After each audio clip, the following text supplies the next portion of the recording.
Он стоял на морозе перед толпой, чуть выступив вперед, опираясь на свою видавшие виды палку, пытаясь призмочь боль от страшной болезни, изнутри подтачивающие его последние силы.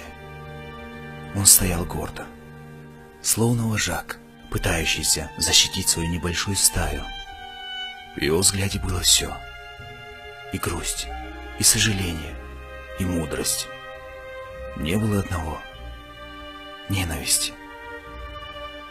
Его взгляд был устремлен куда-то туда, где была одному только ему ведомая тайна.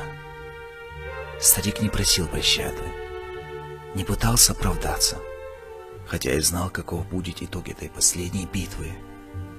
И мы знали, мы, молчаливо наблюдавшие за этой трагической сценой. И вот его нет. Старик умер.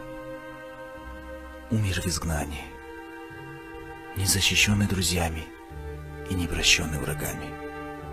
У каждого человека своя судьба, и старик мог бы оказаться одним из тех, кому судьба позволила спокойно умереть в своей постели, окруженный родственниками. Были бы похороны, приходили бы односельчане, следуя горскому этикету, чтобы быстро помолиться и через мгновение взяться за мирские разговоры. Приходили бы молодые люди, согревающие в карманах мобильные телефоны с невыключенным WhatsApp. Приходили бы плаксивые женщины, выдавливая фальшивые слезы. Но судьба жалилась над стариком. Он ушел, став нашей совестью.